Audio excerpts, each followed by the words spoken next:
Aidez-nous à comprendre ce qui se passe, du moins au niveau médiatique actuellement, entre Donald Trump et les autorités iraniennes.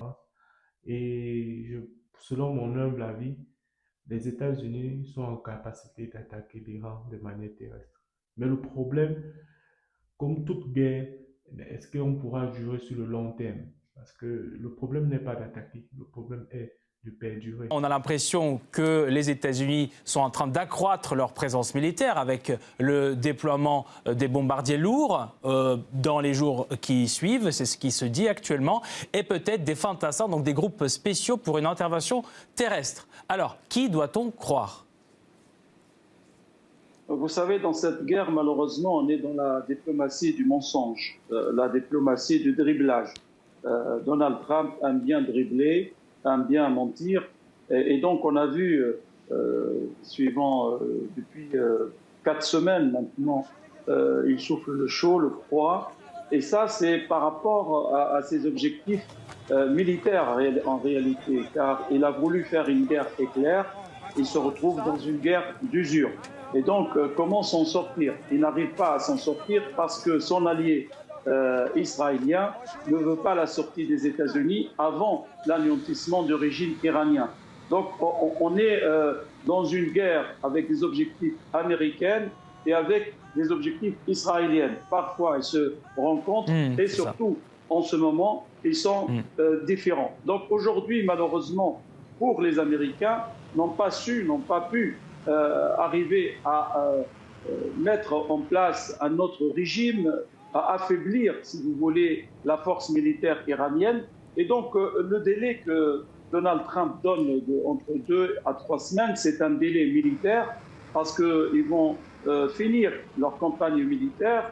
Les objectifs, c'est anéantir la force militaire iranienne, affaiblir, si vous voulez, cette force stratégique militaire iranienne. Deuxième point important, frapper l'infrastructure économique de l'État iranien pour l'affaiblir dans l'avenir.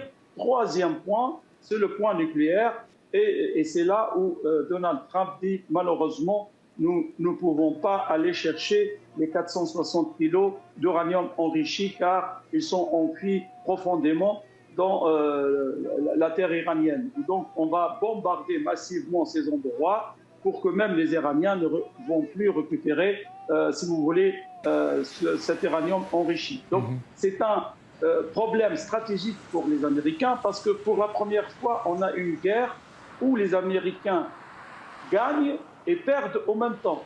C'est-à-dire, ils gagnent tactiquement, ils ont affaibli l'Iran militairement au niveau de l'infrastructure, des centaines de morts, de victimes, des enfants et bien d'autres.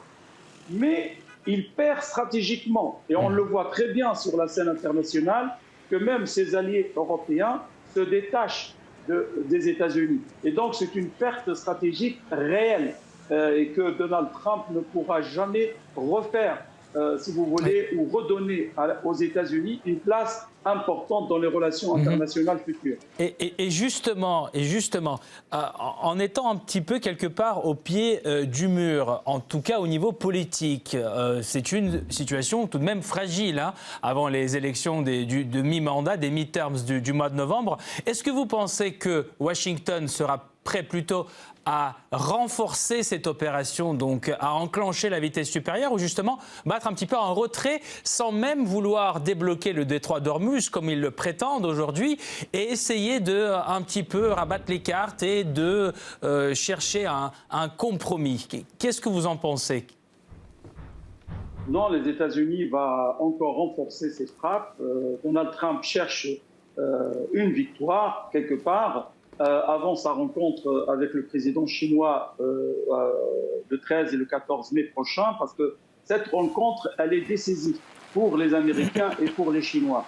Et donc, Donald Trump veut, pendant ces 15 jours, ces 3 semaines, dire, voilà, j'ai réalisé telle chose. Est-ce que j'ai assassiné le nouveau guide? Est-ce que je peux frapper encore des chefs, des commandants gardiens de la Révolution? Est-ce que je peux amener des forces spéciales américaines sur le territoire iranien?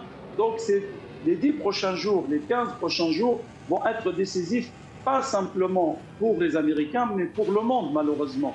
Parce que qu'est-ce que les Américains vont mettre en place comme stratégie militaire? Qu'est-ce que Netanyahou veut encore aller plus loin dans les assassinats à l'intérieur de l'Iran? Et qu'est-ce que les Iraniens en préparent en réponse stratégique? Donc, on rentre dans les 10 jours les plus importants de cette guerre, malheureusement.